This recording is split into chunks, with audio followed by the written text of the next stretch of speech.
Hello and welcome to the Game Theory Podcast. I'm your host, Sam Vecenie. Today we're going to talk about Game 2 of the NBA Finals, where the Boston Celtics took a 2-0 lead with a 105-98 win over the Dallas Mavericks. Then we are going to talk about the Kings and Miami Heat off seasons. But first, let's hit the music.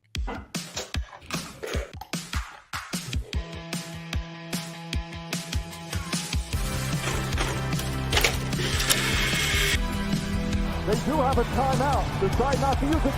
Way downtown. Bang! Bang! What's this going to be? Wow! Are you kidding me? Hello and welcome to the Game Theory Podcast. I'm your host, Sam Vecenie. But if you watch the tape, what you will see completely orchestrated this game. Bryce, what's going on, buddy? What's up, Sam? Hey, in about 10 hours, I will be working with cattle. Any chance you can hop on a flight from Australia over here to Kansas and get in on that? The good news is it literally takes longer than 10 hours for me to get from here to there. So too late a notice on my part. Fortunately, yeah, too late of notice.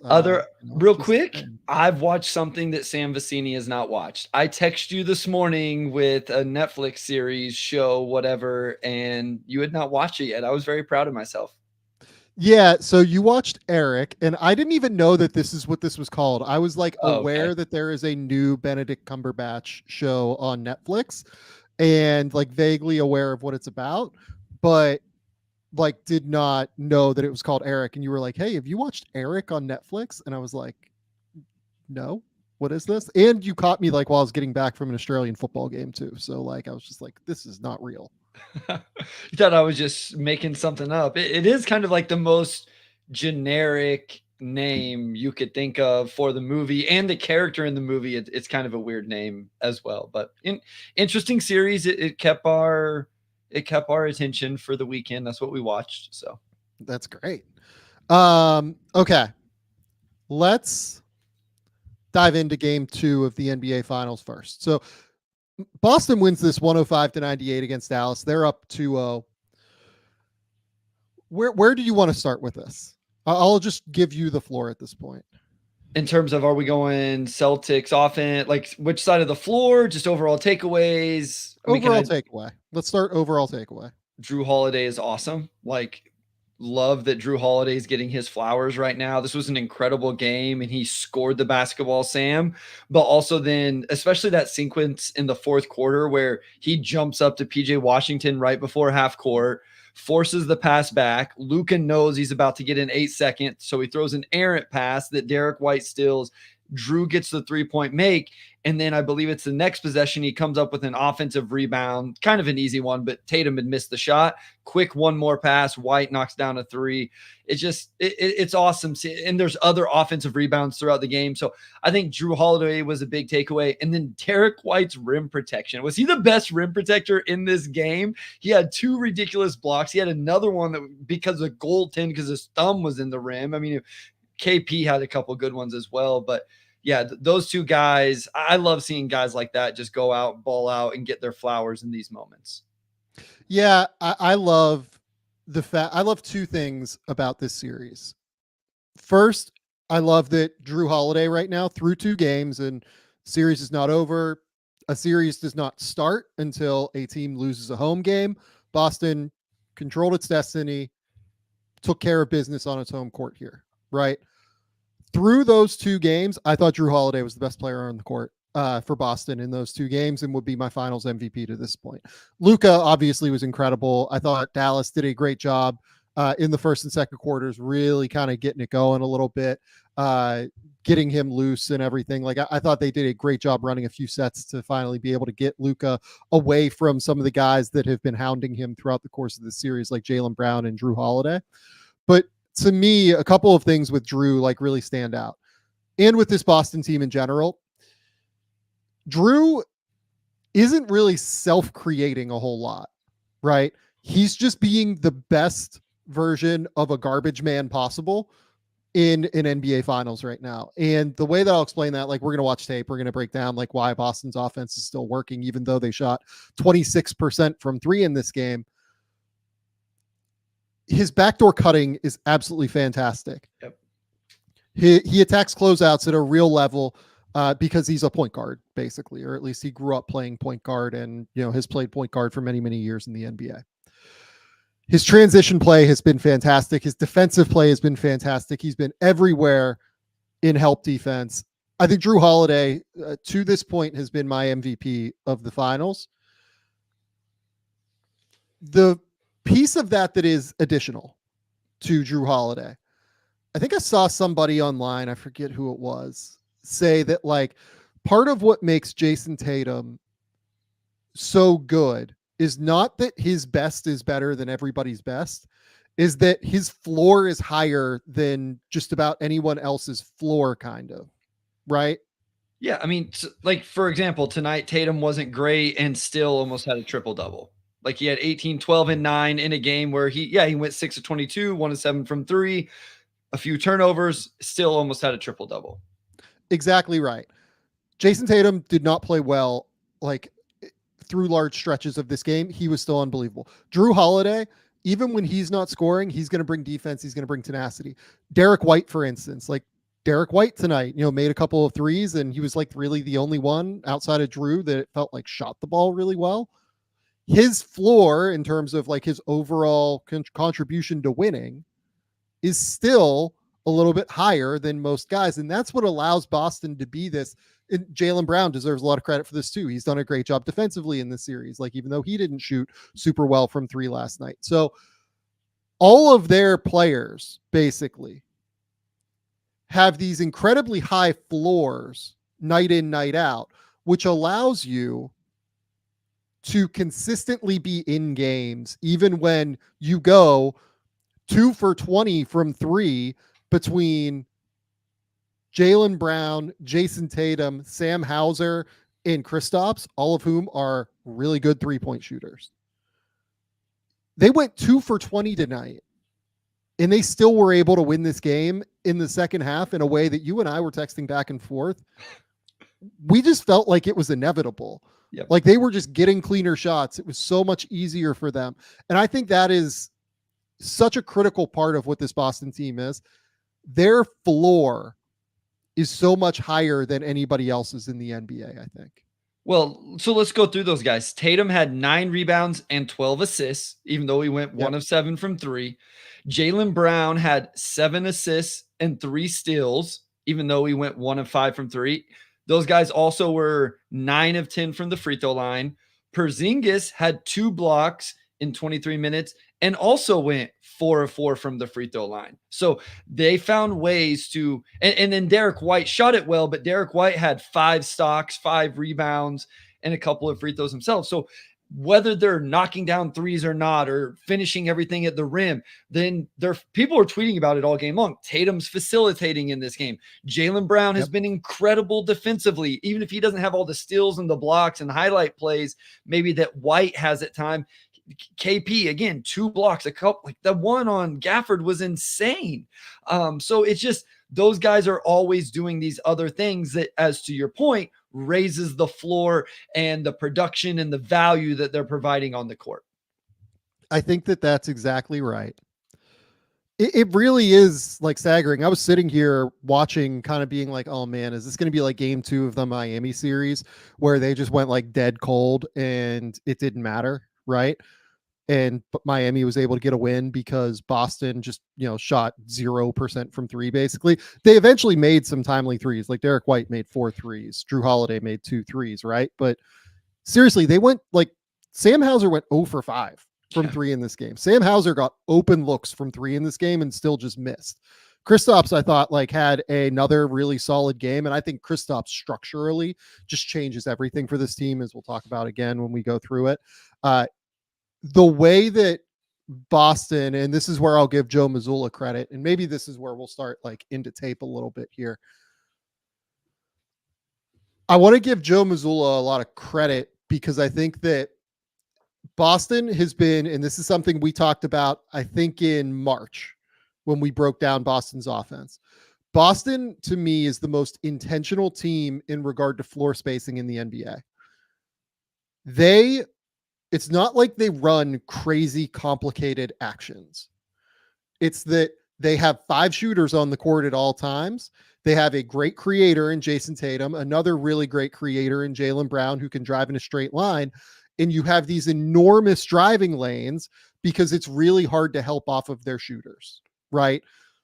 What they're doing, particularly with Derek Lively, and it's because Derek Lively is getting matched lineup wise to Kristaps. I think it would be very similar with Daniel Gafford, but it's because Lively and Kristaps are the ones getting matched up a little bit more regularly. They're making it so that Lively is either out here in this area, above the break, let's call it, of the 3-point line, or that Kristaps is like deep in the corner here so that Lively just can't get anywhere to contest. And then they're also forcing switches in order to stop. Ball side corner with Lively, right? Like that's important. Not weak side corner, ball side corner. Ball side corner. Exactly right. So let's just kind of jump into these. This is all their offensive kind of stuff. Lively here at the top of the key, right? They run like a little ghost screen. Look where Lively is here. And this is going to be a miss, I think. This is like a really fun little ghost Spain action where Porzingis, sets this screen and, just kind of slips it. And then you're going to have Hauser come up without even setting a screen.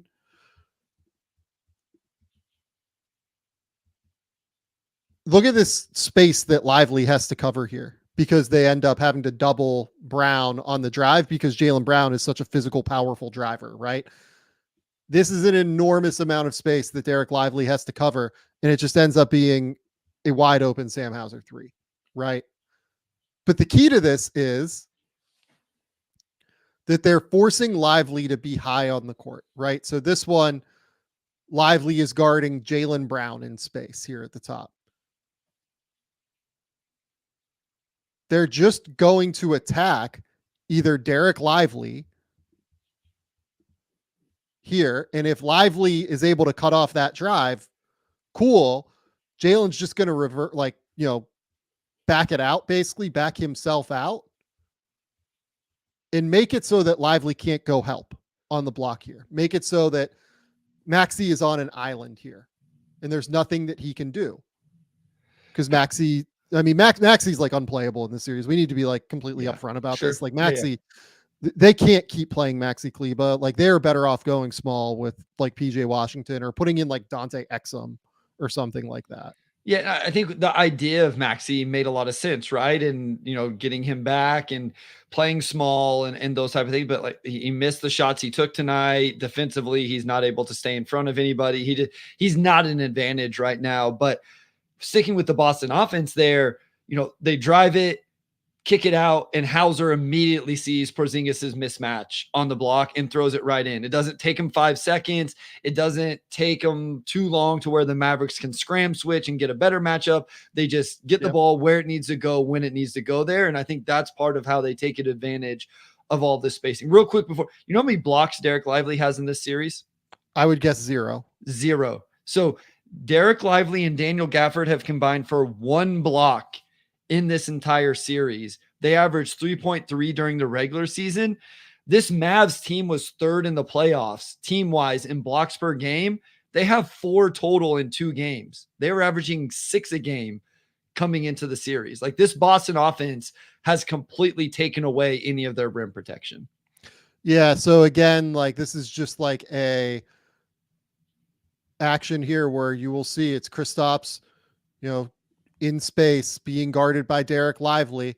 He's out high. Lively's going to like sink off here. And because they send this double with PJ, right? Yep. PJ is guarding Jaylen Brown in the corner. They're going to send PJ to double, which means Jaylen is going to be able to cut back door if Derek Lively isn't, cognizant of what's going on. Lively, being a center, is just not super comfortable out on the perimeter, right? Like he's always been much better in drop coverage or in pick and roll coverage where he can like show and recover or something like that. But he's better around the basket. He's just like his head is completely turned like toward the ball, trying to figure it out, and he has no idea that Jaylen Brown is in the corner here. Well, usually he's doing what PJ Washington is, right? Like either he's involved directly in the action or he's the low man coming across. He's not the guy on the weak side having to play too. And so, to your point, this just isn't a situation he gets put in where he has to be aware of both of these guys over there. You see Luka trying to point at it, but Lively's just, he's just locked into the ball and KP and doesn't even see Jaylen Brown. But to me, this is too late. Realistically, in my opinion, what has to happen here is once PJ rotates off of Jaylen fucking Brown, because Jaylen Brown is really good at basketball and is an all NBA player, Derek Lively just has to go to Jaylen Brown, in my opinion, and let Luka guard too, right? One of these guys is Peyton Pritchard. All due respect to Peyton Pritchard, that's the guy that I'm comfortable leaving open. Out of the 5 on the court, Peyton Pritchard, this is no shots at him. It's just that he's the guy out of the 4 top 30 players, top 40 players in the league that are out there that I'm leaving open. I just think that this is not great communication. It almost feels like kind of a scramble, choice by PJ Washington to go and double this. Yeah. And you just have to communicate through this quicker than like Luka pointing whenever Jaylen already makes this cut, right? So this one here, again, you've got Lively out at the top of the key, just super intentional, right? You've got Drew Holiday trailing this play. He's going to stay out high. Tatum realizes it. He's going to go all the way to the rim. Finish. Again, Jason Tatum now being guarded in space by Derek Lively, who picks him up in transition at the top. You've got this mismatch here. Kyrie on KP. Porzingis, Kyrie tries to make like the steal, goes for it and prays. And this is just an impossible spot for Luka, right? Like Luka either has to go to the ball and leave Derek White wide open for 3. That's a 45% 3-point shooter, or he has to like kind of stay in this space here. I think he actually does an amazing job by kind of sitting in the space here and forcing this crazy, this mid-range jumper, not a crazy mid-range jumper, but forcing this 12-footer as opposed to a wide open Derek White 3. I think that's pretty good by Luka. I'm not saying Luka's had like an incredible defensive series, but it's just an impossible spot to be in, but it's an impossible spot to be in again, because look how high on the court Derek Lively is on this play. Lively, he's communicating out. He switches. They call out this switch. He's now on Jason Tatum, right? At the elbow. Tatum just forces this drive. I put this one on here because, again, to me, I don't think PJ Washington has been very good in this series. I don't think he's been very good defensively, particularly. This is just like a same side help off of a 45% 3-point shooter in Derek White, or whatever the hell Derek White is a 3-point shooter. Just can't do it. You can't same side help off of Derek White. You're going to get killed. Yep. Agreed. So that's potentially 2 times where we've seen him go a little bit rogue and actually over help and cost his team buckets. Yeah. This one, again, Jason Tatum gets picked out by Derek Lively trailing, right? Lively just gets blown by, forces the help from PJ at the basket, finds the pass to Drew Holiday. We've talked about this with Drew Holiday, but how about being able to step out, knock down threes, do all the things? But hey, also, you know what? Go play in the dunker spot every once in a while and then catch and finish in that dunker spot as well, and just be comfortable all over the court. Especially like he's shorter than you. Yeah. Yeah. Like he's like 6'3.5", 6'4". He's not like an enormous dude. Yeah. And he's just out there finishing in the dunker spot. This one, again, this is where we got Kristaps in the corner here. Lively is stuck on the wing, or stuck in the corner with Kristaps. Same side where the ball is. I'm really glad you pointed that out earlier, Bryce. Here again, drives same side, right? Makes Lively make a choice. Either I leave Kristaps Porzingis wide open, or I kind of give like a little stunt help and recover. But if I do that, I've got Jason Tatum going downhill, going through Derek Jones's chest. Yep. It's just too easy, right? But this is all very intentional spacing to me. This is what this all means. This is important to point out, that they are just really, really sharp and really, really smart with how they're using the personnel that they have available to them. Go back to right where you paused it, like kind of where Lively lunges, because it speaks right to the point. Just think if Lively and Derek Jones Jr. were switched right now with where they were at. If Derek Jones Jr. was guarding the corner, he's more comfortable stunning and recovering, and maybe he can give some, Jason Tatum, make him feel him a little bit. And at the Derek Lively, where Derek Jones Jr. is where he's comfortable, Sam. Like he could play verticality right here and make this a tough attempt on Tatum. But Boston has completely flipped the switch on them and put them in the opposite positions of what they want to be. I mean, this is just like an insane ask, right? Like if I was them, Yes. I would almost just rather have Lively like come out and help here and just like try and shoot Jones out and like do the peel switching that they've been doing like throughout the series. But that's like an impossible ask. Like that's just that requires so much communication and talking. It's not base defense. Like it's just way, way too hard. This one now, you're going to see Derek Lively get out to Kristaps. Kristaps kind of goes to the corner, right? This is opposite corner, right? You're going to see here that Luka, he's going to go and help, but he's not a good enough rim protector, and PJ Washington is not strong enough to stop Jason Tatum from getting to the basket, right? It's a contested shot. It's a tough shot, but yeah, I think that this is all just what Boston wants, right? So they're going to set this screen here for Jalen to come across the play. Dallas switches it, I think, in hopes of like getting Lively involved in the action here, right? Against Derek White, but then White just removes himself from the equation, gives the ball back to Jaylen Brown here. And now again, look at all of this space. Derek Lively is out here. He's not going to be involved in the play. You've got all of the lane wide open right now, except for Luka having like a foot just right at the block right there, the opposite side block. This is just too hard. This is too much space. It's too much space to guard. And then you have Jason Tatum same side, so you can't help off of Jason Tatum. Well, and then like if I'm an offensive player, I look at a lane like that, I'm like, I'm going to attack Luka in the lane. Like, what's Luka going to do to stop me whenever I get into the lane? Like that's so not only are they taking Derek Lively and putting him on the perimeter, in a lot of these clips, we've seen Luka be the rim contester, and either he's not going to do a good job or you're going to get him in foul trouble, which obviously the Celtics would love, because then the Mavs chance goes to absolute zero. And so they, like, to your point here, they're putting the Mavs defenders exactly in the positions they don't want to be in. Yeah, and like Shark in the Box brings up 2 straight line drives, like you have to guard better. I don't like totally disagree that I think like Derek Jones like probably has to stay in front of Jaylen Brown a little bit better here. But like these are NBA players, like they're really fucking good. You know well, what I mean? I will Jaylen say Brown's an unbelievable straight line driver. I will say too, is his or her point there, though, you can tell there's a way different point of attack defense between these two teams. And I have been a little bit disappointed with Derek Jones Jr. You mentioned PJ Washington, even Josh, like those guys are on the floor ultimately to stay in front of ball handlers and make things tough for them. And they have not done it. Boston gets to the lane anytime they want.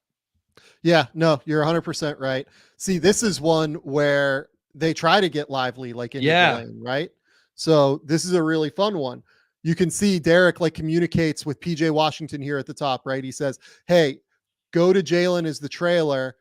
And then you see him talking. He's saying like, hey, I think that he's telling, is that Kyrie that he's got to go to Kristaps here because we have an empty side where Jason Tatum is backing down Josh Green, 3 minutes left in the third. And he's saying, hey, we got to talk through this, right? We got to make sure that we have somebody who can guard Kristaps. We've got Drew Holiday here trailing the play, right? So he's basically asking, hey, Kyrie, you got to guard 2 here, right? You got to guard 2. Now, what, in my opinion, this should look like is you don't want to leave Sam Hauser here. I get that. But you really need, I think, him to guard this guy. And then you have to have, is that Jaden Hardy man, that's a hard ask for Jaden Hardy, but like Jaden Hardy almost has to be responsible for both of these guys, right? For both Drew Holiday and Sam Hauser. So Derek Lively commits to this double here, right? You can see Sam Hauser like calling it out already. What's going to happen? Sam Hauser is like telling Jason Tatum from the corner that he's going to have Drew cutting. So Drew eventually cuts into the lane. In my opinion, this has got to be Jaden Hardy. Yeah. Like Jaden Hardy has to be available here. There is no excuse. And this, I would imagine, is why Jaden Hardy only played, if I remember correctly, and I'll pull it up while we're talking, 2 minutes. I would bet you that he got pulled immediately after this. He has to be available here to help, and he's not. Well, he can help Kyrie. Like they can scramble out of that if he steps over and takes that cut away. Like there was a path to do it. Wouldn't have been easy, but Kyrie could have gone to, if Hardy steps in and takes away the cut, Kyrie could sprint to the corner, PJ to Kristaps, and then Josh Green out to Jaylen Brown here on strong side. But they just never even get to that. Like, and Boston may move it too fast and still get an open look, but you got to at least make them try. 100%. And this one is Gafford stuck in the corner. It's not just Lively. I mean, it's hard. You can see here, Gafford saying to Luka, like, bring him this way, like you've got help. Luka can't contain the ball. And, that's just curtains, right? So look, I get it that it's hard. I get it that Boston puts you in these very difficult spots. I get it that there's a ton of spacing going around, but you know what? Like, I'll ask you this. Is there an adjustment that you think Dallas can make? Yeah, I was trying to think through that. Like, honestly, that last clip you showed is interesting to me. Like, could they play Lively somehow in more of a roamer role? But I don't know that I trust the other dudes to make the rotations. I mean, essentially, if you're doing that with Lively, you're putting two on the ball in some capacity, and then everybody else is scrambling, and you can scramble out of it. But do we trust the Mavericks to do that? I'm not sure. And so I don't know. I was trying to think about this because I knew we were going to talk about it. What is the Mavericks adjustment? What can they do? And I don't want to just be the guy that says play better on the ball defense. Well, I mean, yeah, sure. I would love if Kyrie and Luka and the other guys we talked about just stay in front of the ball better, but I don't know that that's what's going to happen. So you got to find a way to make Boston, I don't know, make them make tough shots at the rim. I don't know, but they get to the paint anytime they want right now, Sam. We know they can't go zone to slow down the driving lanes. I don't think there's a matchup thing. Dallas just switches everything anyway, so they're going to get the matchups they want. Is there a lineup adjustment? Like, I don't know what players you're putting, inserting into the lineup to make this better. Look, I don't think there's a great answer here. I want to be clear about that. Like, I think that Boston is just like a drastically better team, and I think that this is a bad matchup for Dallas. I also pretty strongly would consider going to PJ Washington at the 5 as opposed to like some of the like Maxi Kleba minutes or even like take away some of Derek Lively's minutes, right? Like Derek Lively was a -15 tonight after being a -15 in game 1 as well. I'm not saying like don't play Derek Lively at all, but I think that I would want to see at least what going almost like all offense looks like for Dallas. So that's what make it a firefight. Yep. Go Luka, Kyrie, Tim Hardaway Jr., and then like Derek Jones Jr. and PJ or something like that crazy. Like again, I don't think this would work even. Like, I don't know if they have an answer, to be honest with you, with the way that this is going. But I would try the all firefight like offense lineup and see what happens and just say, hey, stay in front of Luka. We're going to run all sorts of crazy actions with like 1-3s with Tim Hardaway Jr. And, we're going to run all sorts of like pin downs and shit to get Luka the ball and just like try and really make it so difficult to stay in front or like stay attached to Luka in any way. Make it so the spacing has to just be so crisp, right? But it's hard. It's not an easy ask. I mean, someone said, Jaden instead of Tim Hardaway Jr. Like, sure, I think Tim has like a rep as a shooter, and I would want the space, especially if I have to play Derek Jones Jr. probably, and I think I do have to play Derek Jones Jr. in that situation. They're still going to sag off at Derek Jones. Like, that's going to be the reality. Like, we can talk about that. Like, the Mavericks in this game, Luka made 4 threes. PJ Washington made a 3 like in the opening, first 2 possessions, I think. Yeah. He went 0 of 4 from 3 from that point forward. Derek Jones Jr. went 0 for 3. Kyrie went 0 for 3. A big part of this is Kyrie is just not playing well either.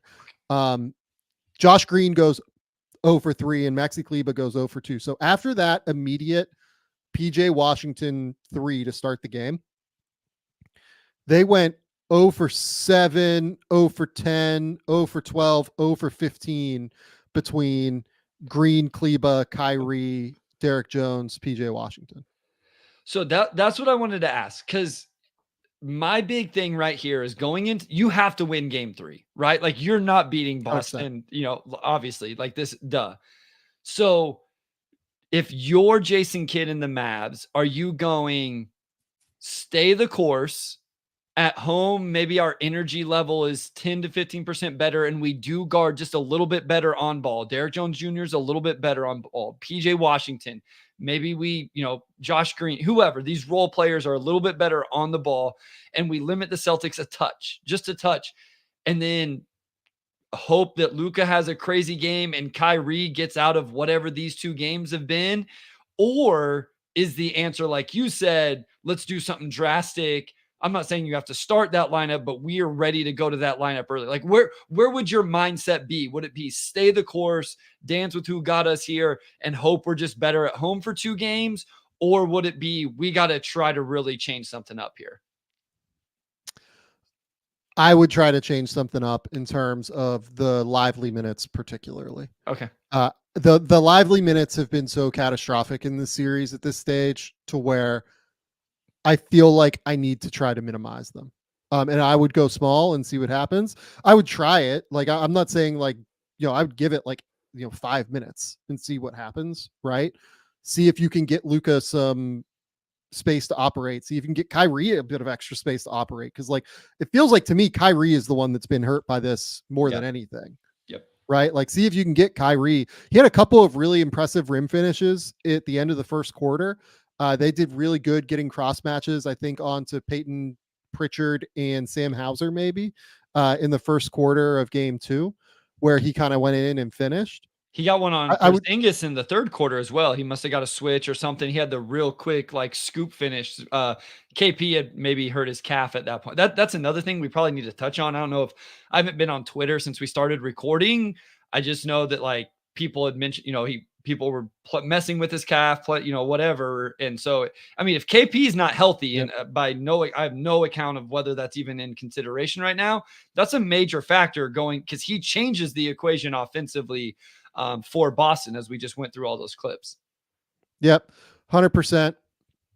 So the last thing I will say here is like, I think Dallas fans will be like, yeah, like the Celtics shot worse from 3, or the Mavericks shot worse from 3 than Boston did in this game, right? Like, we went 23% from 3. They went 26% from 3. No, of course we lost, right? And yes, there's obviously some shooting variance issues here. The big problem to me is that Dallas is relying on guys that Boston like is purposely leaving open. Sure. Right? Derek Jones Jr., they are just leaving open. Josh Green, they're just leaving open from 3. Boston went 2 for 20 from 3 with Jason Tatum, Jaylen Brown, Sam Hauser, and Kristaps. It is much, much more likely that Dallas gets a bad shooting night from those guys than it is that Boston gets a bad shooting night from their guys again. Yeah. So you need to do something. I think you need to make some sort of adjustment, in my opinion. No, I agree. And I think just trying to quote unquote outscore them. And I think, people would probably point to the Pacers series and be like, well, that didn't work for them when they tried it. And I get it, but this is a very well constructed Boston team where you don't have a lot of different options. I don't think Dallas has an answer defensively. Like, I just straight up don't. And you got to hope that, I mean, they just got the Boston bad 3-point shooting game. Like, honestly, Sam, I think if I'm not mistaken, they've had 7 quarters of not great Boston 3-point shooting, right? Wasn't game 1 Yeah. silly first quarter? I know the first quarter was silly, and then 33% or something like that the rest of the way, maybe something less than that. So it's not like Boston has just been on fire other than the first quarter of game 1. And so, I mean, there's probably more likely that we see a crazy Boston 3-point shooting game over the next couple or how many ever games we get than there is that they continue to shoot at the rate that we saw tonight. So I think Dallas better just hope for Luka 40-point triple doubles. Kyrie figures it out. I would go back to Tim Hardaway Jr. I remember us recording way earlier in the year, and when Tim Hardaway Jr. was coming in and getting buckets off the bench, and I thought he was a very important player for this team. I've been wrong in the playoffs with that, but I think if you're going to try to outscore this team because you can't really defend them, that's a guy, because that's a guy that could. I think he has confidence in a way that Tim Hardaway Jr. could come in and score 20 points in game 3. I'm not saying he will. I'm just saying if I'm looking for an outlier performance, that's probably the guy I would go to. Yeah, I agree. Okay. Any other final thoughts here? No, I think that was it. I mean, again, not caring which team wins or anything like that. I would like to see Dallas get a game 3 just so we get some more games in the series. But to be honest, Sam, I am searching for something to hold on to and grasp to of why I think this isn't going to be a sweep. And my only answer is Luka Doncic, and they're going home. You said it at the top, right? A series doesn't really start until somebody wins on the road. And we, Celtics held serve. And so we still have a series here. But man, I feel like Boston they've looked by the far better team so far. Here would be my last point here. This playoffs as a whole, right, to this point, has been predicated and built upon the fact that spacing is like the best drug in basketball right now. And the way to counteract that drug is with ground coverage from defenders, right? Sure. How Minnesota counteracted things was they have Jaden McDaniels and Nickeil Alexander-Walker and like everybody able to like kind of maneuver around and fly out and cover as much ground and take up as much space on the court as humanly possible, right? They were the best defense in the league for a reason. How Boston is able to do it is they have all of these great point of attack defenders, and then they have really good help defenders, right? Spacing is the most important thing realistically that I think we're seeing in NBA offense right now, and it is continuing to be accurate. The more and more that we watch these things. Oklahoma City is like a prime example of this as well. Indiana is a prime example of this. The fact that all of these teams have this immaculate spacing and ended up making like the second round of the playoffs, right? Or something along those lines. To me, that this is where the league is going. And it is the most important piece of where team building, I guess, is headed in the future. And ground coverage on the other side defensively is the most important piece. Okay, so I want to spin that into this question then. How does that affect the 2024 and beyond NBA draft? Because my immediate thought is guys like Kyle Filipowski, guys like DeRon Holmes II, even to an extent, depending on what you believe, a Khalil Ware become way more valuable. And in like Ware's situation of, I may be more willing to take a chance on motor and some of the questions around him because I have a cheat code. If I have a 7-footer that gives me even some defense, athleticism, whatever, but can space the floor. Am I wrong in thinking that could be part of the equation?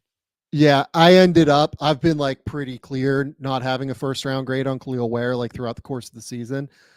I'll give you guys like a, little, thing. I filed the draft guide last night, like all of it, everything, period.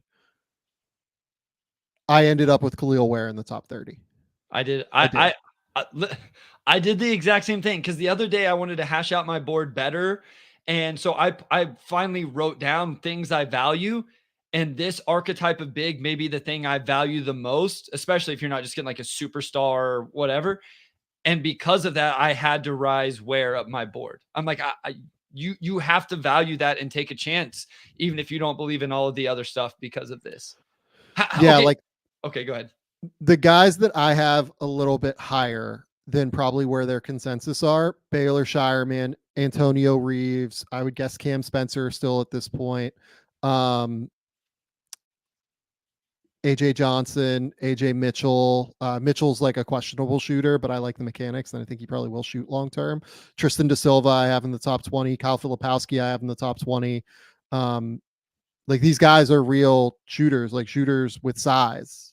So that's the big thing. Like I ended up lower on Dillingham because I think Dillingham just has like no chance to defend. But like, you know, Jared McCain, I have in the lottery. I would imagine I'm one of the few that has that. Bub Carrington in the top 10. Like I have Bub Carrington there.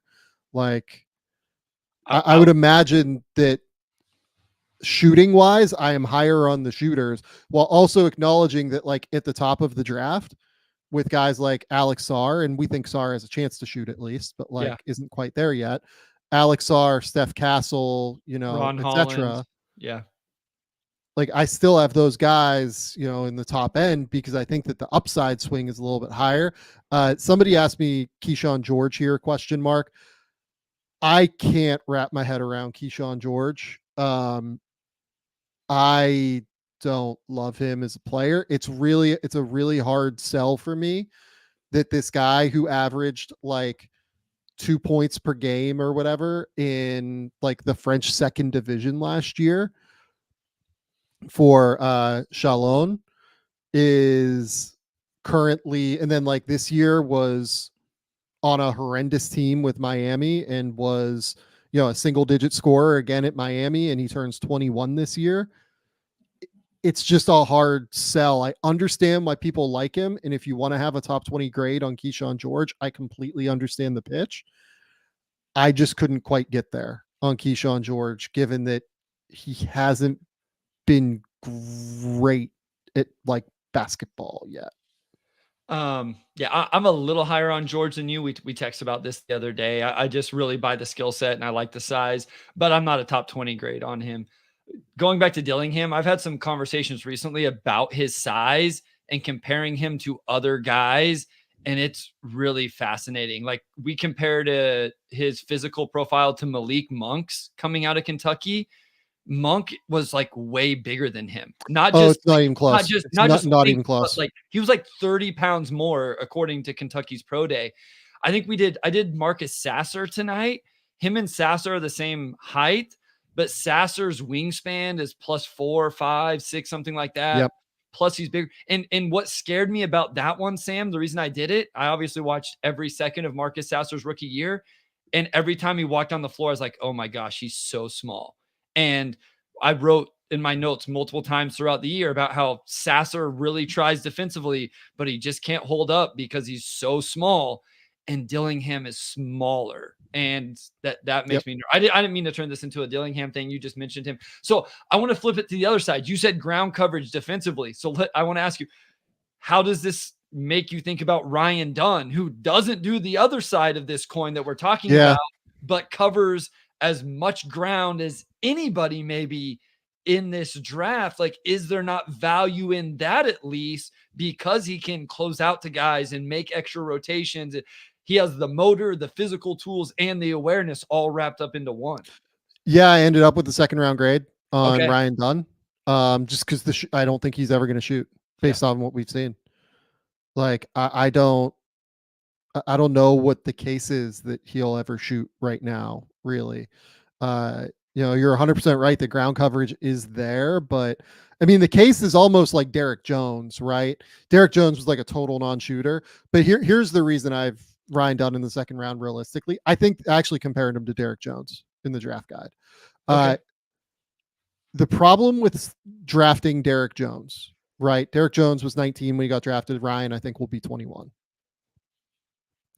Is that it takes these guys so long to shoot, even if they develop it, That's not going to be you that reaps the rewards anyway. that you are unlikely to reap the reward as the team that drafts them. Yeah, sure.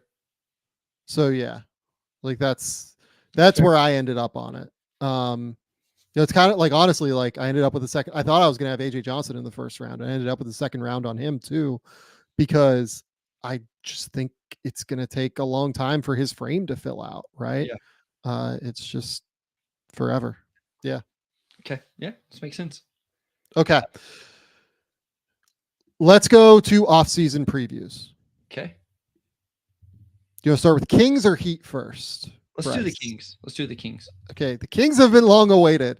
I feel bad for the Kings fans of this show because we promised the Kings on an episode like a month ago, and then we ran super long, and I was like, oh yeah, we probably got to go.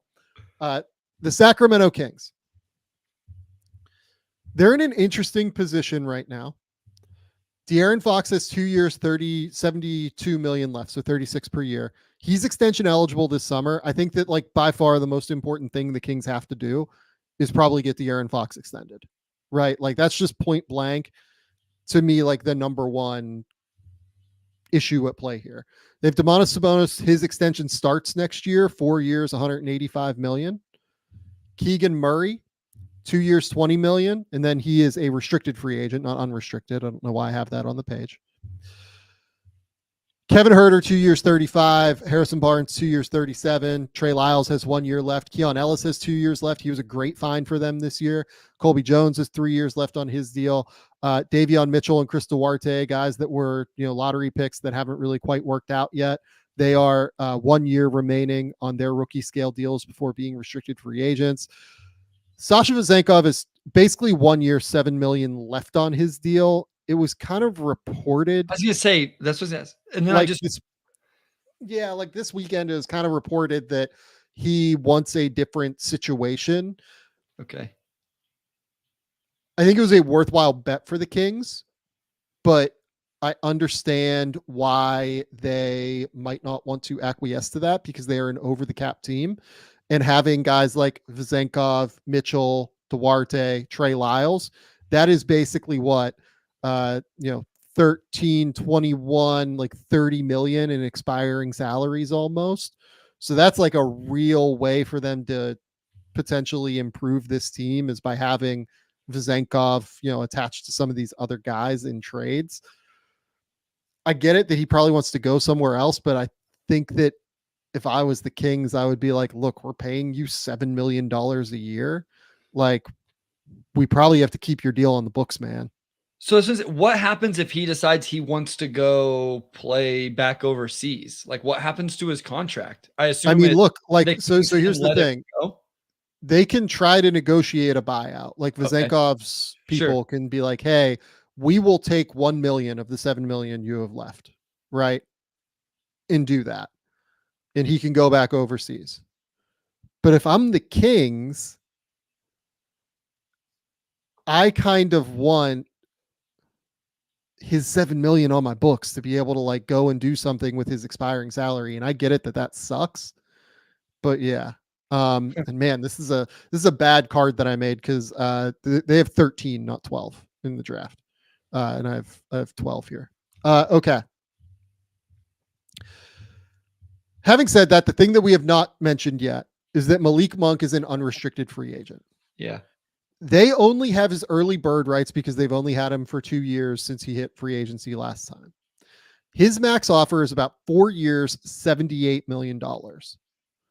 Malik Monk this year was like completely outstanding at basketball. He was, in my opinion, at least one of the 2 or 3 best sixth men in the league. He averaged 15.4 points per game this year, shot 44, 35, 83, averaged 5 assists per game, which was an enormous leap from where he's been previously. His 2 years with the Kings, the way he has improved as a passer and playmaker, I really, really think that it is incredibly important that they find a way to keep him. I just don't think they're going to be able to, because if I'm Detroit, it's a really good fit next to Cade, and I'm offering him probably like 25 a year. And if I'm Orlando, I'm definitely offering real money to get Malik Monk. Yeah, I mean, his assists have gone up the last 4 years, 2-1, 2-9, 3-9, 5-1. Obviously, turnovers have gone up a little bit with that as well. But, this was actually quote unquote a down shooting year for him. But, he's a high volume, over 5 attempts a game. Last 4 seasons, 37% from 3. I really like, man, every time I'd watch a Kings game, I would find myself just filling my notes with Malik Monk stuff, and the passing would always jump off the page. Obviously, there's some defensive limitations. He's not like your point of attack defender, but yeah, I mean, I know there's been reports that the Pistons could definitely be interested in him. He makes a ton of sense in Orlando, where we talked about adding scoring there. I just, a team like Detroit, they have no, if they like him, they think he makes sense next to Cade, they have the space this summer to definitely throw that money at him. And he's only 25, so it's not like he's upper 20s, early 30s. He could grow with the quote unquote young core, add some scoring punch that this team really needs. And he's going to get a lot of touches in Detroit, even playing with Cade, who has the ball a lot. He's going to get he's the second best offensive player on that team right away. Here's kind of a fun thought exercise. If you're Oklahoma City, would you rather sign Malik Monk for like $22 million a year and then be able to move Isaiah Joe? Or would you rather sign Isaiah Joe to like a 3-year extension worth like 13, 14 a year? I would just take Isaiah Joe, as much as I love. You're like killing me because these are two of my favorite players in the league, but I really like Isaiah Joe. So I think I would just keep Joe. And obviously, if you use the cap space, like you have, fewer options cap space wise. So like being able to, extend Isaiah Joe off of this year for like 13 million a year, you can then use your cap space and try and get like Isaiah Hartenstein or something like that. Yep. So there are a number of permutations that will say that Isaiah Joe is valuable, or can be more valuable potentially. You think Isaiah Joe's a better defender than Malik Monk, or how much do you think there's a difference? I think Malik is a lot stronger than Isaiah, which I think allows him to potentially hold up a little bit better in high leverage moments in the playoffs. But I don't know that there is like an enormous difference either. Okay. I think I would rather extend Joe off of this year if he's willing to do it.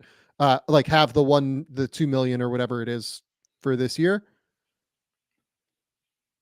But man, like the Thunder do need that secondary offensive option a little bit more than what I think people recognize. And that's a really interesting potential option for them, I think. That could be fun.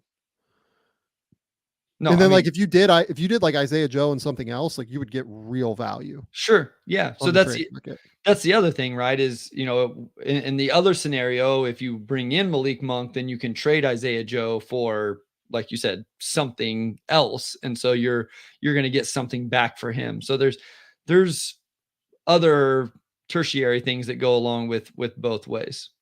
Yeah.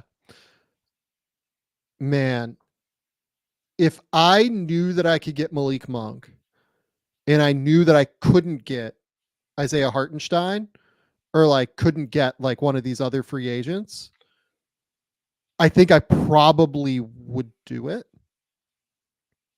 But it's, it would depend on like what the other options are, I think, realistically. Point being, Malik Monk has plenty of suitors, that this makes it really hard for the Kings to retain him. And then how are they going to replace him if he leaves? That's my big question here with the Kings. And let's kind of refocus to the Kings now. What does this team do if they lose Malik Monk? There have been a lot of rumors from folks in Sacramento about them moving number 13 overall, right? one option could be that they just like draft the guy that they really like at this position, right? They could draft Devin Carter. They could draft Jared McCain if those guys are available, right? I think that those are real potential interesting options. You could draft Bub Carrington if he's there, right? Like they have potential things on the table. You know, I'm not quite as high on Jacoby Walter as some people are, but like Jacoby Walter could be an interesting option there, right? Honestly, like Rob Dillingham could be an interesting option there. That's where my Rob Dillingham conversation started. Was somebody was like, "Hey, he'd be a good replacement for Malik Monk with the Kings," and it's like, "Oh, is that actually a comp for for Rob Dillingham?" And then we got into all the physical things. Yeah, I mean, I've warmed up to it a little bit more than I was at one point. It could make some sense. Having said that, this team, you know, we can talk about whether or not it's smart for them to be built, you know, to win now, but they are built to win now. And I do think that they will certainly explore trade options for number 13. You and I have brought up Kyle Kuzma. Yep. Right. Kyle Kuzma is an interesting name for them because Kuzma can replace some of the shot creation that Monk loses. And with the Kings, I think that this is a team that just needs more size, maybe is the way to put it. Just like needs to be bigger and longer, kind of along the perimeter. They just feel small a lot of the time. Like they play a lot of Malik Monk. They play a lot of Kevin Huerter, who is 6'7", but like doesn't play up to 6'7" because he has the shorter arms and like the shorter reach, if I remember correctly, too. Keon Ellis is just like not an enormous dude, right? He's probably like 6'4", I would guess. Harrison Barnes, like it was a struggle to have him out there at times. So to me, I like the idea of if they are going to move 13, moving it for size. You brought up, do you want to bring up the Bruce Brown one that you had for the last episode? Yeah. So what was that? It was what, 19 and Bruce Brown for 13 and Harrison Barnes, I believe, was the trade. Is that right? Was it Barnes? I think it was. Yeah, I think because we said the money was right. So you're bringing in Bruce Brown, and then you would still have 19. Yeah, I would probably, if I was planning on trading and like trying to upgrade this roster across the board, I would probably do that if I also had a move for 19 as well. Sure. I would need like that second move there, basically. But like here's the other question for me, and like I don't know if I love that for Toronto either. If I'm Toronto, I can just like not have Bruce Brown's team option and potentially like go into free agency and try and get somebody else, right? I can try and go get Malik Monk if I really wanted to go get Malik Monk. They just have a lot of options that they can, as opposed to just using that $20 million, that Bruce Brown contract to move 6 spots. Like, as opposed to doing that, you could just take the cap and go. Here's the other thing with Sacramento, Sam. Like, I was just comparing 2022-23 to this season. It's all the same dudes for back-to-back seasons. And I think sometimes that consistency is good, but also I think that can get stale. And I think there needs to be some roster turnover and shake things up a little bit. I mean, legitimately, their top 9 scorers this season were on the team from the year before. They were like their top 8 or 9 scorers from the year before. And I think it's the top 7 are the same 7 names. It's just like Keegan Murray and Kevin Huerter switch spots. So I think they need, we talk about shake-up trades or, change things, whatever. I think the Kings are due for that, to not Fox, not Sabonis, not Murray, but, some of these other guys, whether it's 1 to turn into 2, 2 to turn into 1, something. I think they got to get some new life into that team. If the Hawks decide to split up Murray and Trae Young and they decide to stick with Trae Young, is this a potential DeJounte Murray spot? That's interesting. Do you run into the same stuff as it, like Murray gets even less on ball touches in Sacramento than he did? Yeah. But at least Sabonis, you're running off the DHOs and eventually the ball is going to end up back in his hands. Yeah. Part of the reason I ask that question too What's is the like, trade there? What 13? so you could do like 13, which is funny because, by the way, the Kings pick, right? Like it didn't get transferred to Atlanta this year from the Kevin Herter deal. So you could do like 13. You could do like their 2028, and you could do maybe one like other asset of some sort. Like you'd have to match salary, obviously. Like maybe you could send Herter back to Atlanta. Um, like something along those lines, or you could do Harrison Barnes, or you could do all of the expirings like Vezenkov, Mitchell, Duarte, Trey Lyles, if you wanted to, and then maybe try and get a big back from Atlanta. I don't know if they have one that really works, but like, are they like an interesting DeJounte Murray trade spot, given that they're all in, and given that he's a West Coast guy from Washington State, if I remember correctly. Like, it, I don't love the fit between him and De'Aaron Fox. Yeah. But I wonder if they are kind of looking at options like that. You know what I mean? Yeah. No, my instant thought was I don't love it with De'Aaron Fox. I kind of want to just see DeJounte Murray go somewhere where he can play as the primary on-ball guy.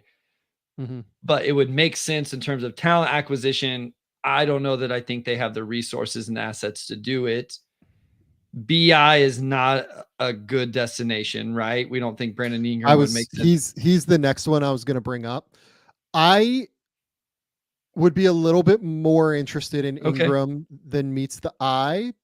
The only reason, like, I'm interested and I'm not interested because I like the idea of having like a half court shot creator, like go getter for this team, right? But I also really worry that having Ingram like stop the ball, in the way that he does, would really screw with the flow of what Sacramento has built offensively, right? Like DeJounte like likes to go up and down, right? Like he would go. But with Ingram, I wonder if that doesn't fit quite as well.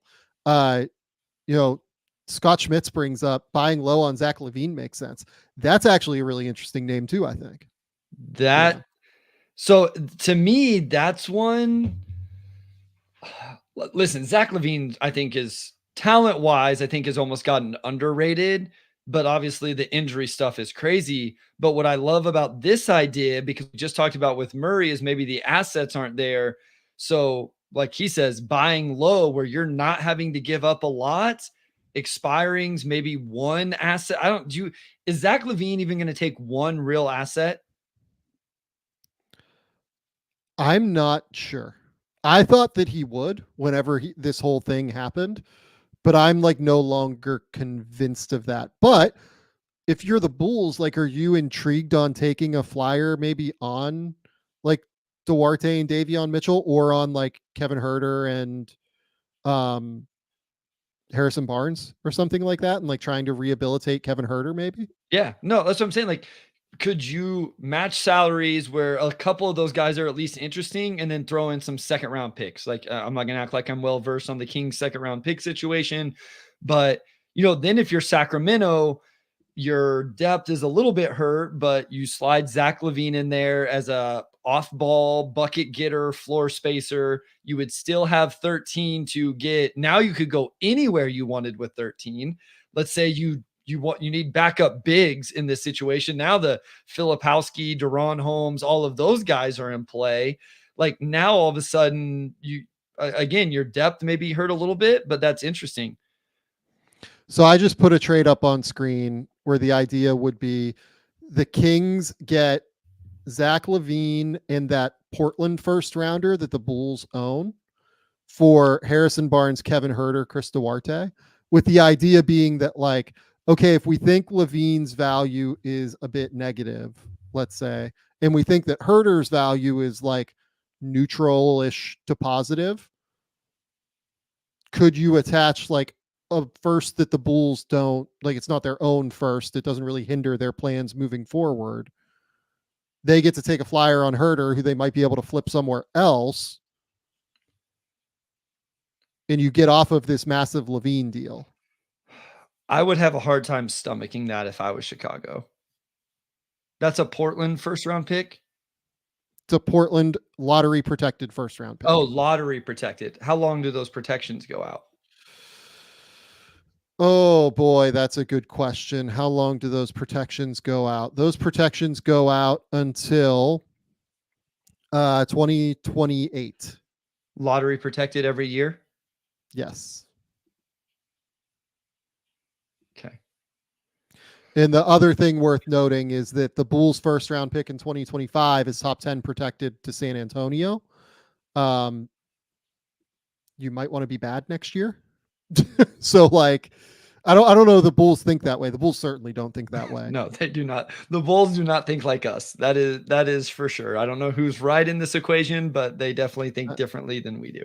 I have a good sense of who's right, but I think that, you know, if you're the Bulls, maybe you do try and do something like that. Maybe. Yeah. Where if you really want off of Levine, like if your whole thing is like, we need to reset our cap sheet, right?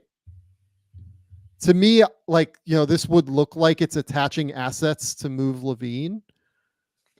I think you could flip Herter for like, I don't know, what pick do you think Kevin Herter would do?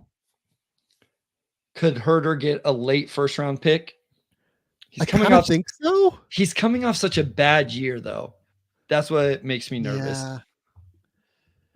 I don't know that you do right now. I think after his 22-23 season, when he averaged 15 on 49-40, I think you would have. This year, he's coming off 10 points on 44-36. And there was an injury as well. So like maybe it's a couple of second round picks. Yeah. That's what yeah. But that's like a super lottery protected first from Portland where it never converts unless it's outside of the lottery. No, that's what, like the context and of Portland's the 100% in the lottery next year. Yeah. No, that's what the context of the first round pick is important in this equation. Like I would say, like, just to make me feel better, if I'm the Bulls, I would ask for a couple seconds back or something like that. Okay. So, or at least a second round pick or something. Yeah, the Kings have 45. Sure. We could send them 45 and we could send, like, give me a 2027 second round pick or something like that. Whatever. Here, how about this actually? Is that a Portland second round pick? It's a Portland second round pick that is unprotected for next year. There you go. Oh, that could be valuable. Yeah. Right. So like if you look at it this way, let's say the best case scenario happens and that Portland pick goes from, or is like the 15th overall pick. Yeah. Right. That Portland pick next year is still probably like the 35th overall pick. So really you're only trading down like 20 spots at some point. Yep. Right. Sure. And you're getting off of the Levine deal and you probably get stuff for Herter at some point. Yeah. Now maybe I've swayed it too much. This is what I do. I hate doing trades because then you sway it too much the other way. Yeah. Something along these here, lines. This is it. We don't even do 45. Yep. We just do this one where they 20 spots. Yeah, where it's like a move down of like 20 spots at some point. And I feel like in this deal, you're considering Zach being a neutral asset. I think you're considering him like a bit of a negative asset, to be honest, because you're, maybe it is neutral. I don't know. But the reason you do this if you're the Kings is you get Zach LaVine. You still have a bunch of expiring salary where you could then turn around and trade for like Kyle Kuzma. You could do 13 and, Davion Mitchell and the Vezenkov deal and Trey Lyles for Kuzma at that point. So then you have a starting lineup of Fox, LaVine, Murray, Kuzma, Sabonis. That's a pretty good team. With a little bit of depth. I don't know where we're at on depth. We're a little light, but Fox, LaVine, Murray, Kuzma, Sabonis is like this is a probably, I don't know if it's a probably playoff team, but like it is a real chance to be like a good team next year. So I almost feel like we've talked ourselves into, is this what this team should be doing? I think they have to at this point. They're pretty locked in. They're to like where they're pot committed because of the Sabonis Yeah. deal, and then what they're going to give Fox. you have to give. I mean, you have to extend Fox. Otherwise, like, what are you doing? I mean, look, like that's a fun team that scores a bunch of points. I would, that would be top 3 to 5 league pass teams for me, especially if Levine is healthy and, like has his stuff together. Yeah. And we're like, look, like we could talk forever about, oh my God, this team, like they probably can't win the title with that team. No. Right. They probably can't win the title with that team at the end of the day. No. But they've locked themselves into that a little bit already. And I think they want to be competitive. And like Sacramento for many years was very uncompetitive. So this is a good team. This is a fun team. I kind of like this idea, to be honest with you. The ceiling of that team wins a playoff series, though, because De'Aaron Fox can be really, really good. If Keegan Murray continues to grow, especially defensively, we've talked about the Kuzma defensive thing. You're at least athletic in a lot of areas, especially in the backcourt.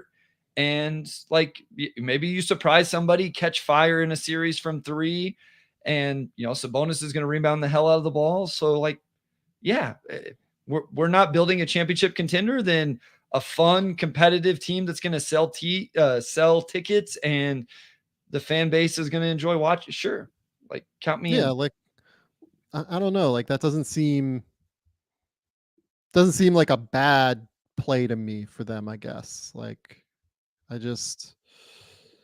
yeah. So let's see. Have I done it here? Yeah. So this would be my idea in total, right?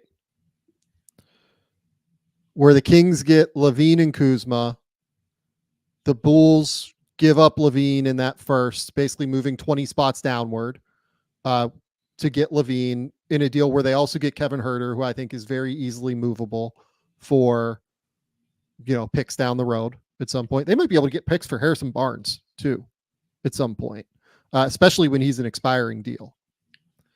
And then the Wizards get a bunch of expiring salary in number 13 overall for Kyle Kuzma.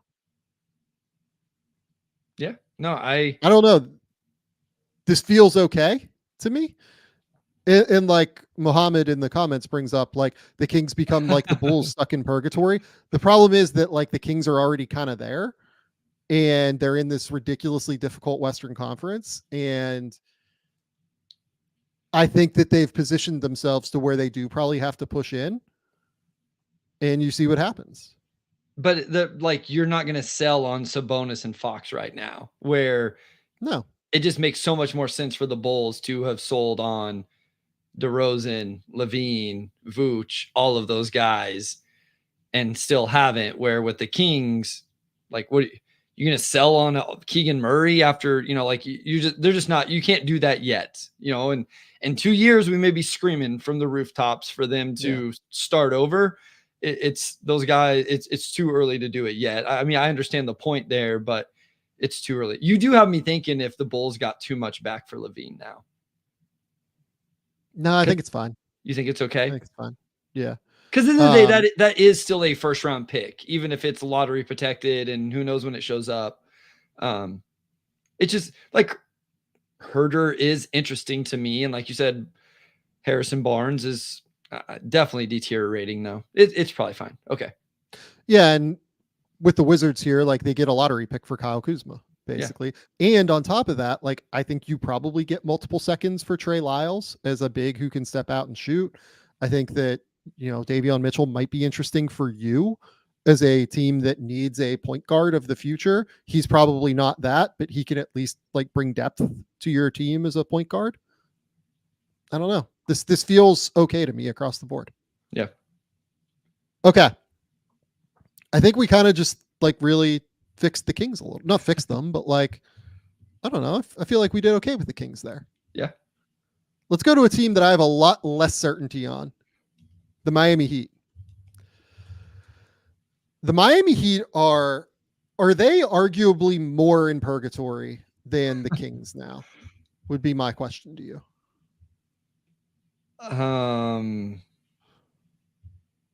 Yeah. The, the sorry, I only was just case, looking through the cap the only sheet. case otherwise would be that they're in the East. In the East is just way easier than the West, which gives them like a chance to win playoff series for as long as Jimmy and Bam are healthy. Sure. But my like serious question here is this the summer to sell on Jimmy? Because Jimmy, it seems very clear, wants an extension. Like that has been reported kind of already across the board. Is this the year where it's worth saying, okay, screw it. We know that Jimmy liked playing with Joel Embiid. Let's try and get everything we can from the Philadelphia 76ers. And then try and rebuild around Bam. Yeah. I think it might be. I think it is for what it's worth. But he's 35. Yes. Coming off a year where he played so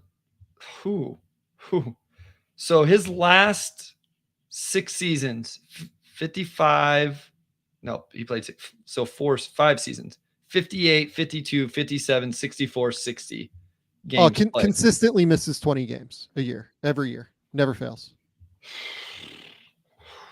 Yes, I'm gonna say yes. I'm gonna I don't know what the path to building it back out is. I don't know who is involved in that outside of Bam. But yeah, I think I would be more excited about that if I was a Heat fan than running it back with this team. Yeah. I see, like, I would want to run it back for one more year. Okay. If I was Miami.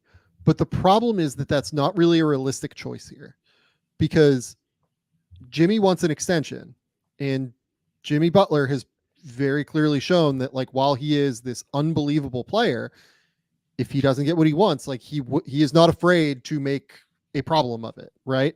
And it seems like he's been great in Miami. Like there has been none of that since he's been there for the most part, it seems like. Maybe that will change. Maybe he has so much organizational respect for the Heat that it will adjust in some way.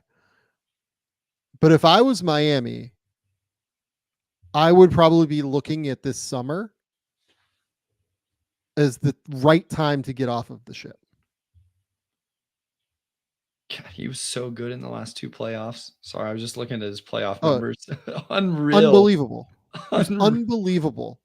Averaged 27 points, 7 rebounds, and 5.5 assists. Was unbelievable on defense. Shot like 50, 35, 82. Like he was unbelievable. Unreal. Unbelievable. Yeah. If I was them, I would try to use this summer. Maybe it's not Philadelphia, by the way. Maybe it's something else, right? Like maybe it's another team where you get different value back for Jimmy. I would probably be looking at this as a real opportunity to move off of the Butler deal, because the problem for me is with all of this,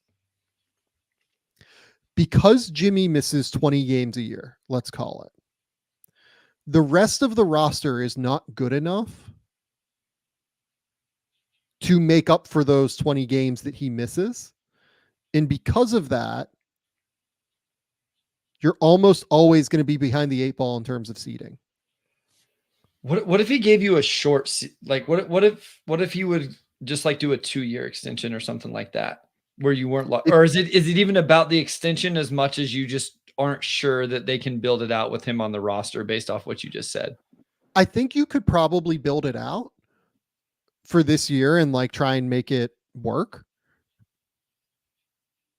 But for me, like, are you saying it's like a 1-year extension? Well, I was thinking like a 2-year. So you like would lock him in through, well, he's not going to do that. He already has a player option for, So right. he's going to, so that, never mind. So that was dumb. You would have to lock it in for 4 years. Yeah, that was stupid. Basically. My bad. It's not for me, I don't think. Like, I wouldn't want 4 more, 35, 36, 37, 38 years old Jimmy Butler locked in. Maybe I'm wrong about that. Maybe Jimmy's just this dude that is like this incredible player that will age so well. But the problem is that, he misses 20 games a year and we see it already. And he's missed 20 games a year basically throughout the entire course of his career outside of 2017 when he played 76 and 2013 when he played every game. Outside of that, he misses 20 games a year. Yeah, and like you said, then the team's not good enough to win. I mean, we've seen it back-to-back years just with their playoff seeding, right? And because one of those years they came all the way from the play-in and did what they did, I think that season in the NBA gave us a false sense of like that being okay to just end up in the play-in game, right? Because they made it to the finals and the Lakers made it to the Western Conference Finals. But yeah, like I don't think that's a place that teams want to be in. And so that hurts you whenever your best player who you rely on, it's not his fault entirely, but you know what I mean? Like it just puts you in a situation as a team where you're fighting and clawing just for play-in seeding, and then your path to the finals is impossible. Here's the other thing I would really be thinking about if I was Miami. If I could move the Tyler Hero deal, even if I can't, right? But if I could move the Tyler Hero deal for like expiring money, and I could move the Jimmy Butler deal for expiring money plus picks, right? Get in on free agency, like do the Sixers thing and be, how clear can their caps be? They can get basically clear by next summer. If they move Jimmy for expiring in picks and they move, Tyler Hero for expiring in picks, or move one of Hero or Rozier, let's call it, right? Because Rozier has like 24 guaranteed, I think, for 2025, 26. If you can move Butler and you can move, I think, probably Hero, because I think it'd be easier. And you can move Duncan Robinson, that I think would be super easy to move because he was really good this year. You'd only have Bam. You would really only have Bam, Hawkes, and Jovic. And that would really be it. Plus whoever you draft this year. Yeah. And one of Rozier and Hero. So you would have basically like 61, let's call it like 80 million tied up in a cap that's projected at 155.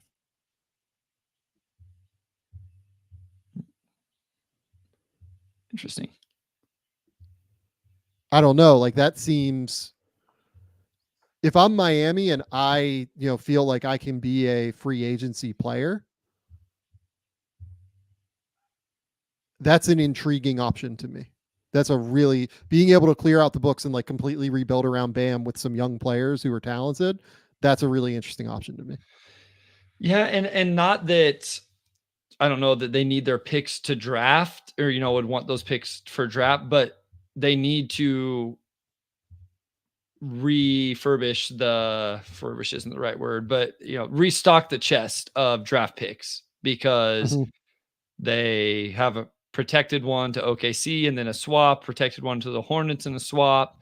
So again, whether they wanted to use them to actually draft players or to make a bigger move, kind of adding some of those assets could be real beneficial for Pat Riley to then move on. So it'd be interesting. I don't know the landscape of other teams and who's projected to potentially have cap space next season and who are all the free agents and all of that. But yeah, to be Miami and they seem to get the guys they want when they want them, it would be an interesting path. I think it should be one that they think about. And would you do it all this offseason, Sam, or would you wait till the deadline? Like, would you go? I would do it this offseason, and here's another reason why. I would tank this. Here's my take. I would tank this year if I was Miami. Oh, and then you don't convey that pick. Because Miami owes a pick to Oklahoma City that's lottery protected. Yeah. I would move Butler, one of Hero or Rozier, and Duncan Robinson this year. I would let Caleb Martin walk, Kevin Love, Caleb Martin, Josh Richardson, Thomas Bryant. These guys all have player options, right? You might not be able to let them walk, but they're expiring at the end of next year as it is anyway. I would basically like let them kind of walk a little bit. I would say I'm going into next offseason with a top 5 pick in what is a pretty loaded 2025 draft class. Bam Adebayo, one of Hero and Rozier, Hawkes Jovic, whoever I draft at 15, and all of the free agency space in the world to go get another star to play next to Bam and those guys. That's fun. That's it. And if I wanted to like go get another star, I have a top 5 pick in the 2024 or 2025 NBA draft that's going to be an awesome player. Well, that's what I was gonna say. As you were talking about that, I was like, I wasn't thinking them make the selection in the top 5. To me, it was like use that pick to go acquire said player, right? Like, what if you end up at number 1? Well, if you end up number 1, you probably just take your guy. But if it's man, it just doesn't seem like a Miami Heat thing to do, right? Like it just to completely kind of punt on the season and regroup. But no, it would be fun too. And then you get whatever you get for Jimmy too, which are going to be like real assets. Is how many games Spo would win with that roster still? Oh, I don't know if he'd be able to win more than 30. Which is still a lot of games. I know, but that's what I'm saying. You just know they're gonna win. I mean, because Bam's a good player. Hawk, we both like Hawkes. Jovic showed some stuff. It would just be funny if all of a sudden Spo goes 500 with that roster or something silly and just kind of it wouldn't completely derail the plan. But yeah, that's what I would do if I was Miami. I would tank this year. Is where I'm at. I love it. They have a real case to tank because they are a free agency destination. That's fair. That I think realistically can go and acquire those players and on top of it, like clear their books. The Kings can't really clear their books that easily, and the Kings aren't a free agency destination. Miami is, and they have a star player in Bam. I would extend Bam. I would not extend Jimmy. I would send Jimmy somewhere else, and I would figure it out from there. And you think that's the easier path to kind of rebuilding this out other than just making because what could you trade Jimmy somewhere to get the players you wanted? Could you trade Hero to acquire the players you want? Like, you know what I mean? Like instead of going full tank mode this offseason, could you take these assets and move them for the right assets to build it out? So the obvious team here is Houston, right? Okay. Yeah. Because Houston theoretically wants to take a step forward. Jimmy is fantastic. And Jimmy, it seems like, would kind of fit with what Ime Udoka wants to build in terms of, toughness and defensive minded approach and everything. I think he'd be really good with Fred VanVleet. I'd be intrigued to see how the Şengün thing with Jimmy would work. But, offensively, it's not too dissimilar to how Bam operates, I guess. Right. Sure. I mean, I have no idea what that deal would look like. Yeah, let's not do that. Yeah, I don't want to do that. I just don't like this is the other thing. Jimmy is definitely valuable. He would definitely bring something. So here, I've talked to you about it. 3 real assets. We don't even have to name them. Like, do you think it takes three young guys? The young guys are all so like differently valued. So like, it's really like, is it? No, let's not do this. I don't want to do this. Never mind. But like, is that so? Here's the question: is Jalen Green someone you move for Jimmy, or is Jimmy Butler someone you move Jalen Green for? I think Houston should just keep like figuring out what they have. I don't necessarily love the go star hunting idea. I don't either, for what it's worth, and I would not do it. And for what it's worth, I think Miami would actually not want Jalen Green because in my plan, I am doing cap space, right? So, but that's I would want the flexibility. But that's what I'm asking. Like, if you're Miami, though, do you have to go that path, or could you? Again, I know we're like just gonna get killed here, but like, could you go get Tari Eason? I don't know, and 2 other guys, or 1 other guy in a pick, or whatever. Well, like is Jimmy Butler worth giving up Jabari Smith Jr. for? I mean, like 1 for 1, yes, but we know that's not all it's going to take. And again, you're talking about what, 3 years of paying Jimmy something stupid. like, and I don't mean it's stupid to paying that, but like an outrageous amount to compared to what Jabari Smith Jr. could be. So yes, Jimmy Butler is a far, far, far better player than Jabari Smith Jr. I don't like the idea of Houston star hunting because I want to see what JSJ becomes. I want to see what Tari Eason becomes. Yeah. The reason I ask about Jabari is because he's kind of the perfect fit next to Bam. I agree. I would love it. Like in terms of that, I would like if I'm Miami, I could find myself getting excited about a couple of those young guys in a draft pick. Like I think I could get pretty excited about that. Yeah, that's interesting.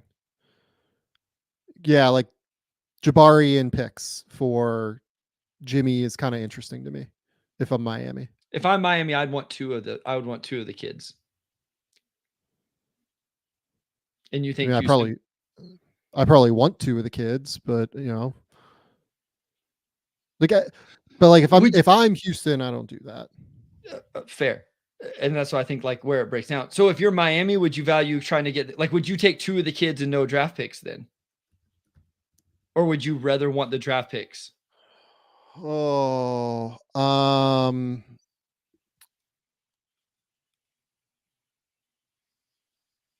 I would want, I think, I mean, look, if I could get Cam Whitmore, like I would want Cam Whitmore, but like if you could give me Cam Whitmore and Jabari Smith Jr., I would do that. I would actually probably just do that for Jimmy. But like I don't know if Houston does that. And in fact, I don't think Houston does that, I will just say. Yeah. So is there another team with the talent, the young talent that could use him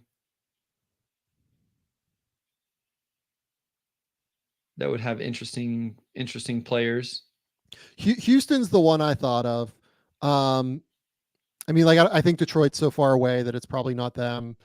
Dallas, I mean, like maybe they have to go get something, but Luka and Jimmy like doesn't feel like a great fit to me. Brooklyn is another team that like could just decide that we need to go star hunting and like what are we doing if we're not going to get the available star. You could do like Jimmy for the picks. I don't know, like Dorian Finney-Smith, a bunch of expiring money in picks, right? But like I would bet there are better offers on the table than the one from Brooklyn, maybe is the way to put it. Unless they gave up just like all of their picks for Jimmy Butler, which seems like a catastrophic idea to me for them. What about New York? Okay. And what you're doing, Randall is your idea? Well, I was Randall and stuff. I was just thinking we've talked about how they have the picks and they could go star hunting. Actually, you know what they can do? They can guarantee all of Boyan's money. And just do Boyan, Randall, and picks, or not even Randall? You could guarantee Boyan's money. And you could do maybe like, I mean, you'd have to get stuff though, is the thing. Man, that's hard. The Knicks are a tough one. It would have to involve Randall, I think. It would actually have to involve Randall. And then, like, I guess Oklahoma City, in theory, could try something like this. He just doesn't feel Oklahoma City to me, to be honest with you. I thought of them also, and I was like, I'm just not. I didn't love it. It doesn't feel like what they're trying to build, like going all in on Jimmy Butler. Yeah, like to me, the one that makes the most sense would be Houston if they decided to do that. If they like really want to go all in. Derek asks DeJounte for Jimmy. To me, the idea is if I'm Miami and I'm moving Jimmy Butler, I want to be able to play in free agency next year for like star players, not. Jimmy and Trey would be fascinating. It would either be catastrophic or it'd be amazing. I would lean towards catastrophic. Yeah, I think there'd be a chance that it would be quite bad. Yeah, that's what I would do if I was Miami. Let's say that they don't do that, though. Let's say that they go down the road of keeping Jimmy. Let's say they extend Jimmy. Sure. Right? So you have Jimmy and Bam. I still think they have to do stuff this summer. Like, I think they have to go like do Tyler Hero or Terry Rozier somewhere. They also have to figure out like something we haven't talked about yet is the Caleb Martin player option. He has a player option for $7 million. Caleb Martin's been quite valuable for them. So he'll get the more last 2 years. He'll get more than that if he declines that and goes to the open market. He's getting much more than that, right? He would get, I think, at least 12 or 13, if not more. As I say, at least he's looking at least the MLE, I would think. I would think he's looking at least the mid-level. 10 points, 4 rebounds, 2 assists per game. Also won the Eastern Conference Finals MVP, right? During the playoffs last year. Consistently tough defender. Like, that guy gets paid at the end of the day. If I'm Miami and I'm, it depends on what I'm doing. Like, if I'm re-signing Jimmy, I probably have to keep Caleb Martin, right? Yes. If I'm, Kevin Love, I might pick up that $4 million. I don't know, what I get better, right? Tyler Hero, 3 years, $93 million. Is that a positive or a negative asset to you? Neutral.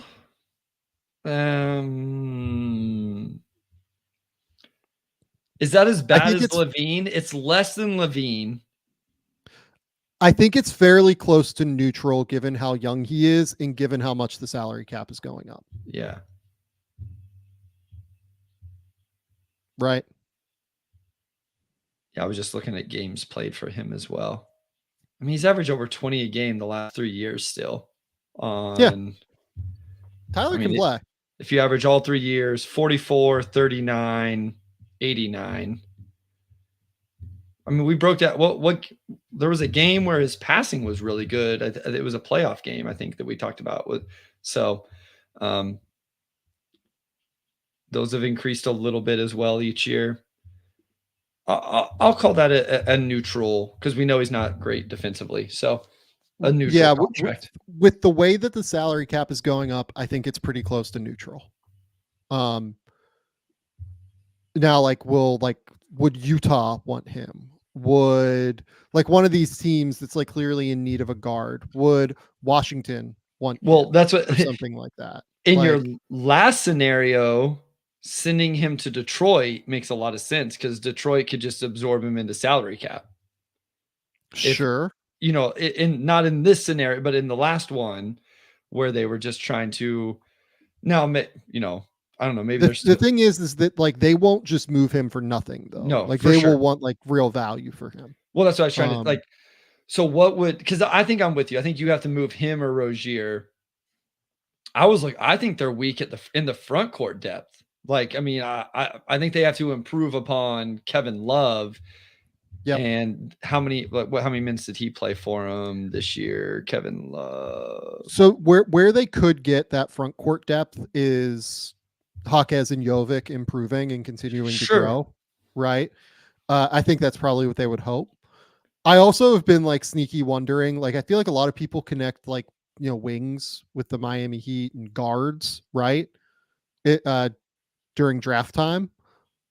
If I was them, that's a Filipowski spot to me. That is Tyler Smith would be interesting for them as a project. I would be really intrigued by that. I don't know if he's worth the 15th overall pick necessarily, but that's a projecty player that kind of works for me, for them particularly, because they tend to have success with those guys. Khalil Ware is another name that if you think Khalil can really shoot it, that makes sense there. Even though I'm lower on Khalil than what other people are. Would you like Edey there, even though he doesn't space the floor, just as somebody that could come in and maybe play, just come play 15 minutes and rebound and set great screens and those type of things, or somebody that's a little more versatile defensively? I don't think I like the fit with him and Bam. Yeah, would be my issue. Sure. But yeah, I think they're a real front court spot. A real front court, they could decide to do something like that. Look, if Devin Carter's there, Anthony Carter was on that staff forever. I think that Like Devin Carter, you just take Devin Carter at 15 and run, but I don't know that Devin Carter gets there at this point. Well, and in that case, whether it's Carter, if it was Jared McCain, somebody like that, I think that opens up the Hero Rozier trade even more. Not, like It does. depending on which guy it is, of course, but and there's still going to be rookies, but it still opens up that trade. And then maybe Hero can be moved for some of that front court depth. Yep. Someone in the comment asks, would love to hear your assessment on Jovic. Seems like a huge range of possibilities. I think that's dead on. Like, it's just a real range right now. He is better than what I thought he would be. Like, their development system has worked wonders, right? Like, I think that they have been really, really good at getting the most out of him to this point.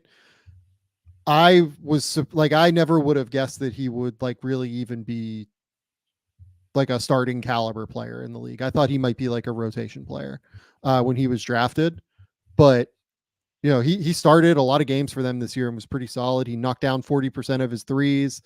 The passing has always been something that has really popped for me when I've watched him, even going back to when he played in Serbia. Yeah, I think that their player development with him and their like frame development with him has really worked wonders. His issue in Serbia was that he wasn't a consistent shooter. The passing was always there. It was just like, this is a kid that looks like he should shoot, but isn't really a shooter. The fact that he's shooting well says to me he's probably going to be a long-term NBA player and like might be like a real long-term NBA player. Yeah, I mean, just in the playoffs, it's just 5 games, but he started all 5 games, Sam, and he 44% from the field. To your point there, 41% from 3, 86% from the line, over 6 rebounds, a couple assists, like a really nice, playoffs, performance from him. And, in the regular season shot 40% from 3. So interesting player, whether it ends up being a starter long-term or just like a really, really nice rotation player. But I'm kind of with you. I kind of had,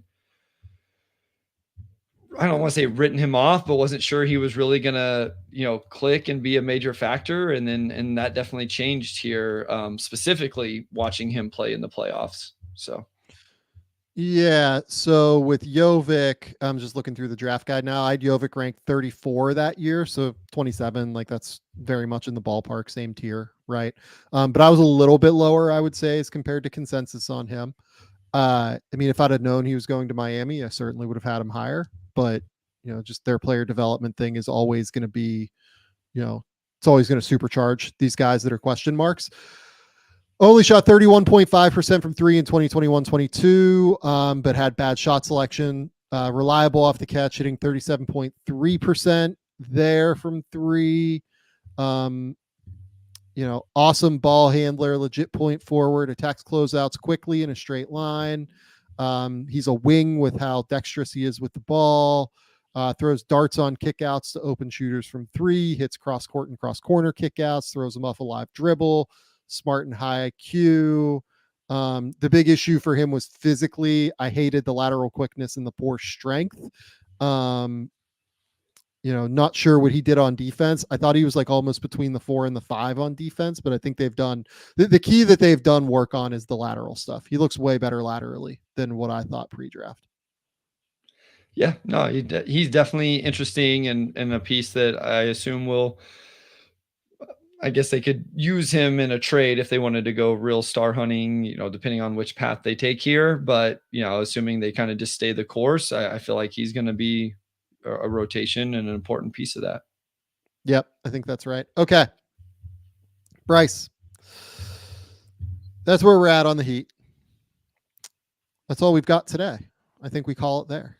Cool. We will be back on Tuesday, I believe. We've talked about this, right? Yes. It may just be later because I got kids' baseball games, but yes. That's right. Could be later. We're doing a mock draft. We're doing a 2024 NBA mock draft where we go back and forth, we make picks. Or we'll do something like that. Maybe the week of the draft we'll do like predictive mock draft, but this will be a draft where we like make picks for each team. So we will have that up. We're really excited to talk through that. It's a weird draft. Obviously, we're super excited. I think that's all we got though for now. We will be back on Tuesday with more. Bryce, tell the people where they can find your work. Yeah, at Motor City Hoops on Twitter. Just follow over there for NBA draft, podcast stuff. Got to do some cool guest spots talking NBA draft recently. So that's the easiest thing to do. All my Substack stuff, all that I tweet out. So follow me on Twitter at Motor City Hoops. Otherwise, Game Theory Podcast here with Sam Vecenie. I think that we are about a week out from the draft guide being published, right in that ballpark. So go to The Athletic. Once that goes up, subscribe, do everything there to support that work. I think it's about a week is the answer right now. Everything is filed. It's just we have to wait for the international deadline to pass was the theory. We have to wait and see who's actually in this class because there are a few names that I'm like a little bit skeptical on at this point. So that's all we've got. Until next time, we'll talk soon.